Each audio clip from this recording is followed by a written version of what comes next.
Welcome to the Golden Crane Award-winning Color Success Podcast. I'm your host, Dr. Stephanie J. Wang. Today I am joined by Toni Wang, who is the founder and CEO of Solera Sleep, a sustainable home goods company inspired by her Asian heritage and focused on developing products using ethically sourced hemp. During her time in school and navigating through different corporate jobs, she learned that too many overlook the importance of sleep and the materials used in their everyday bedding products. She aims to bring more visibility to quality bedding solutions, as well as creating a community dedicated to quality, comfort, and sustainability. Hi, Toni. Thank you so much for being with us today. Thank you, Stephanie. It's so great to be here. I'm super excited because I love to sleep. Don't we all? Yeah, and we had Riley Jarvis on a little while ago to talk about the importance of sleep and just strategies. One thing we didn't touch upon is finding the right pillow. And I thought when you reached out, you are the person to talk about that with. So tell me a little bit about what brought you into the sleep pillow industry. Yeah, so I listened to a little bit of Riley Jarvis's session, and I thought everything that he said was super important, right? So for me, sleep is super critical, right? I'm always a huge advocate of getting at least 8 hours of sleep a day. So even when I was in college, everybody would be pulling all-nighters. I would be looking at the clock and I would be like, guys, I'm going to bed. I need my 8 hours. So sleep was very important to me, but I never knew how important, the quality of sleep was. I was always thinking about quantity, right? So sleep posture, making sure that your head is aligned with your neck and your spine so you don't get pain the next day, and making sure that the products that you're using are supporting that, right? So you're when you're young, you're nimble, like you have pain, it's fleeting pain, right? You'll be, oh, my neck hurts, and it'll be fine the next day. But during my late 20s, I was like, wow, like I've been sleeping on the wrong side of the bed every single day. And I've been having a lot of neck pain. Then I started researching into more of the products I've been using, like pillows. And for me, I just really couldn't find the right pillow. It was either too hot during the summer, it was never firm enough, or the height was not the right height. There was a lot of problems, right? So fast forward to COVID, March of 2020. I moved back to New Jersey with my parents, like a lot of people did. And I started to sleep on buckwheat hole pillows. So I completely forgot about buckwheat hole pillows because they used to be those pillows that I slept on when I visited China growing up. And my mom bought them on Taobao, which is like the Amazon of China. And I slept on it one night and I was like, wow, like this is a game changer. So then I started to do more research on buckwheat holes, and I found a huge variety of different other fillers out there. And then Solera Sleep happened. I was like, okay, well, I think I can use this, make it better, and have it be sustainably made. Also, just something that's great for the environment and something that can give us better sleep. I mean, what a story in terms of finding something from childhood and then finding these sustainable, eco-friendly materials. So, but yours is slightly different, right? Yes. You're using hemp wool. So can you explain that to folks? Yeah, so hemp hulls are actually the outer shells of hemp seeds, and they are slightly different than buckwheat hulls in many different ways, right? So they have the same texture, but hemp hulls are actually smaller in terms of size, and their outer shells are more granular. So each hull grips to one another. So it feels more like a memory foam. Buckwheat hulls are a little bit more like little pebbles. So it shakes around in the pillow a lot, but they don't grip to each other. And I found that hemp hulls are a lot more comfortable. They hold its shape a lot more than buckwheat hulls. And as many of you or your audience may know, that hemp is actually very, very good for the environment. It's a carbon negative crop. It's very low maintenance to grow. It cleans up the soil, right? That it cleans up contaminated soil, and it's biodegradable. So I thought, what better filler to use than hemp hulls? Yeah, I mean, this material sounds amazing. And so, the pillow comes with extra hemp pole. And so how do people kind of navigate how much fill to put in and adjusting based on their comfort? Yeah, so it's very personable, right? So every order comes with 1 extra pound of hempels, and we constructed the pillow so that it was very easy to um, adjust. So there's 2 layers of cotton. One layer that's used for sleeping, so you can take that off and on if you want to wash it. It's very easy to wash. And the inner layer is what holds the hempels, right? So um, you can try it with the 10 pound and see how you feel. There's many different ways of sleeping on this pillow, and I have YouTube videos that show that as well. And if you feel like it's a little too low, you can add more into the pillow depending on how you feel. I mean, there's that customization that's involved in Yes. it. There's a Awesome. lot of customization. So walk me through your journey as an entrepreneur, which has, from my understanding, just started. Like Yes. what have been lessons learned or things that you would impart to people if starting their own venture? Yeah. So I started fairly early, so 2020. Um, I actually still have a 9 to 5 job. Actually, my parents have been super advocates of having a steady job. Very typical Chinese immigrant mindset. And I found it very ironic because my parents are both entrepreneurs. And I found it like a little bit hypocritical when they're like, oh, like you have to go get a steady job at a huge corporation. Um, but looking back, I understand why they're saying that. It's because there's so many challenges that come with building a business, right? If you look at a graph, having a 9 to 5 is sort of like a very linear line, right? The older you get, the more money you make, and it's sort of just going up. But when you're starting a business, it's like the Rocky Mountains. You don't know what's coming. You don't know what's going on. Especially right now, like first of all, during COVID, um, supply and demand was such an issue, right? Yeah. So I put an order in for fabric, and I wasn't able to get it for at least 6 months. Wow. So that really held up my timeline in launching the product, um, as well as many other things. Every month I'd be like, or even every other week, I'd be like, hey, like, what's going on? They'd be like, oh, it's coming, it's coming. A month later, a month later, a month later. So that has been a huge strain. And that's something that, as a new business owner, has been very stressful for me. And now everybody's been talking about inflation, right? What is that going to do for e-commerce owners like us, right? It impacts the transportation costs, the raw materials, production costs. Um, and it's do I raise my prices, right? If I raise my prices, then I won't get a lot of customers.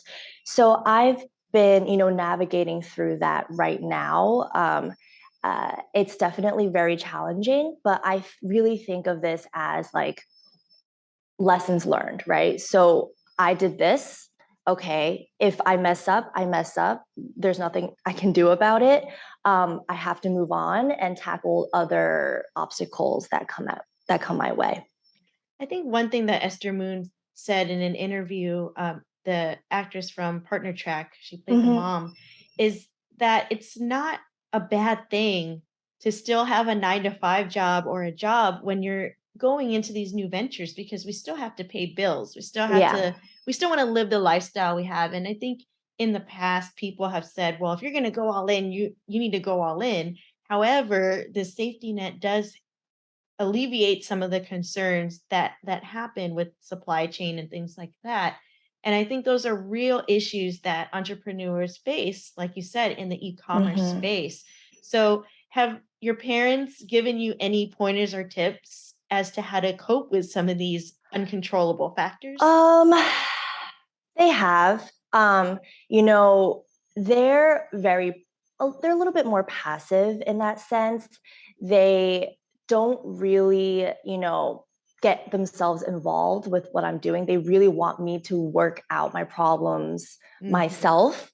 I would go to them for advice, right? And they definitely would offer help when they need to. For instance, most recently, I had a little bit of trouble with finding another storage space for my pillows. And my parents are in the import export business, and they see how stressed I was. Right now, rents in industrial spaces is crazy. Like Mhm. the numbers went up by 20%, I think, and it's like finding a space to like put your pillows in, and it's been a Well, and huge hemp hole is it, it's yeah, huge, right? that if you think each pillow is like 10 pounds, right? So like if you need a storage space to fill like so many pillows, it's a lot of money. And they were like, why don't you use our storage space? Like, because they do import export, they have a warehouse. So they're very, keen on helping when they need to, but they usually let me solve all the problems when I can. Also because they want me to learn, right? I can't I can't, go to them for every problem that I have. So this is my way or their way of, letting me navigate through all these challenges. Well, it's been 2 years. So Yeah. looking back, I mean, hindsight's always 2020, no pun intended, because you still live in Yeah. 2020. But what would you have done differently? um, I would say that one of the things that I learned is to take things slow, right? Um, my personality, I'm kind of the person that I would be like, I think of something, I'm gonna do it, right? I don't really think of the steps involved in doing it. I just go for it, right? Looking back, I feel like I could have planned out a lot of things more smoothly, maybe done a little bit more research. Even though I've done a lot of research already, I feel like you could always do a little bit more research, right? So take things slow for sure. That's one thing I tell myself. Um, Another thing is to make sure that you get all your finances in line.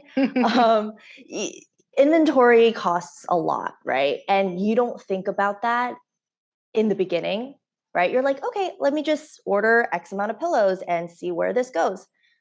You order X amount of pillows. If you don't sell those X amount of pillows, what do you do? Right? Have to store um them. yeah, so which costs more money. So there's so many things in hindsight where I feel like I could have done a little bit more better planning. And now, with all this experience, everything that I do going forward is a little bit more meticulous, a little bit more calculative in terms of, okay, well, if I order more fabric, when am I gonna, break even? Stuff like that. Well, are you still a one person show or have you been able to expand some team? I'm still a one person show. I do outsource to third parties for, digital marketing. And of course, my pillows are sewn by a third party. They're located in Minneapolis. So um, I do speak with them very often. But so far, it's just me. So let's talk about the demands of that because there's a huge mental health component to being an entrepreneur and a solo person kind of responsible for the whole thing working. So what are ways that you cope with some of the ups and downs because of the emotional roller coaster? Yeah. So one thing is for me, I always have a positive attitude in everything that I do, right? So like I truly believe in the law of attraction. So if you really believe it and you really, just work hard towards that goal, you're going to get what you want, even if it takes years, right? If you believe in it, you'll receive, right? Um, and another thing is that I heard recently in a podcast, actually, this guy was talking about if you have so much stress coming at you from all different angles, sit down, take out a piece of paper, write down everything that causes you stress, write down everything that you can think of. Then you cross out the things that you cannot change, and then you work on the things that you can. Mhm. And I thought that just blew my mind, right? Like it sounds a little cheesy, writing things down and like, but you know what? It actually works, right? Being able to take control of things that you can change, and to just disregard the things that you can't, because what can you do about it, right? So that strategy has really helped me in, working and moving forward with all the problems that I've been facing with this business. Yeah, I just presented to an Asian American law group, and one of the things that we talked about is having some sense of control in a very Mm-hmm. uncontrollable world. So I think that exercise is very timely, especially since so many things have been uncontrollable on a local and global scale. Yeah. So I think that is very helpful. Now, there another thing is, how do you maintain positivity and not go into the sphere of toxic positivity? um, it's definitely a balance, right? I've definitely gone in a spiral of like, oh my God, like sleepless nights, right? How ironic. Um, Thinking about all the different things that come up. Um, but, it's all about compartmentalizing, right? You find things that you enjoy, right? You enjoy in life, whether it's going out for an hour to play tennis or reading for an hour or grabbing a cup of coffee with friends. You find times of the day where you just let everything go and you just recharge, because only when you recharge you can come back to working with a fresh mind instead of being bamboozled with like a bunch of things at once. Absolutely. I think that is just so important to have that recharge and to have also alone time as well as Mm-hmm. community time. So, the pillow, who is your Yes. ideal customer and how have you been able to market to them, and who would you still like to reach? So, this is a very interesting question. I ask myself that all the time. um, First, my main target audience, right, is around like man and woman around 25 and up to maybe 40 years of age.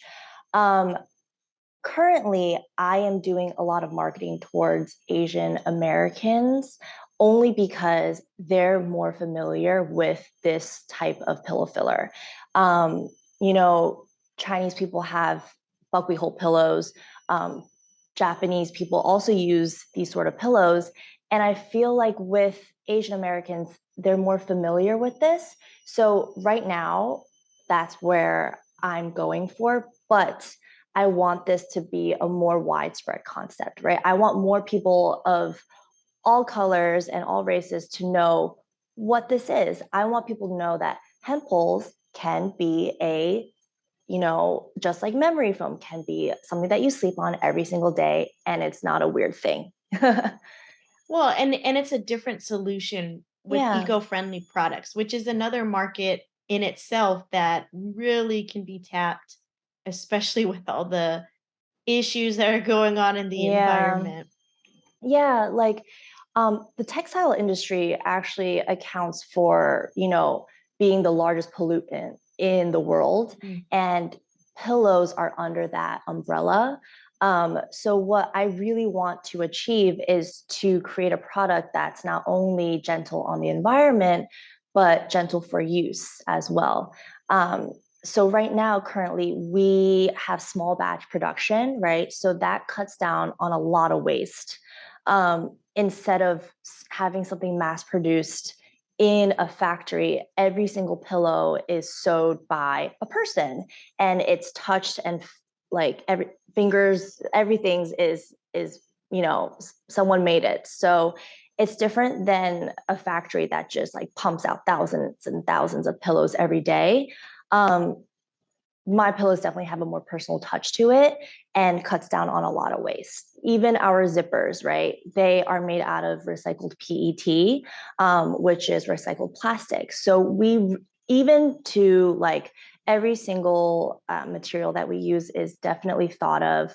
Um, and we just want everybody to have our products to last in their bed and not in a landfill somewhere. Absolutely. And the other thing is the hemp oil has a smell that I saw from your TikTok or a post on your Instagram that actually can help you sleep. Yeah, so there's no scientific backup to this at all. But the hemp hulls do have a earthy scent to it. And just like how lavender has a scent to it, hemp hulls have a scent that can really calm you. For Mhm. me and a lot of, my friends and family who've also used this as well. Um, and the pillow also has a lot of other uses to it, right? It's heavy. It can be used as an anxiety pillow. How weighted blankets are a thing. Weighted pillows can also be a thing. They're also more portable than a weighted blanket. So I really think of this as not just a sleeping solution, but also something that can be used in everyday life as well. Well, one of the uses that you put was using it as a buddy when you're feeling lonely. Yeah. And it brought me Yes. back to How I Met Your Mother when they were dressing up Marshall when he was on vacation. And so that's a possibility. That Yeah. video might be really helpful for It, it people it who miss their actually, spouse. yeah, it actually makes like such a good body pillow. Like if you don't want to sleep on it, you can just hold it to sleep, or you could put it in between your legs. Um, and it's very firm, so it actually feels like there's something there and not like just a pill that just like collapses. Um, and another recent thing that I found out was that expecting mothers can also use this pillow as a resting point for their bellies if they're on their side.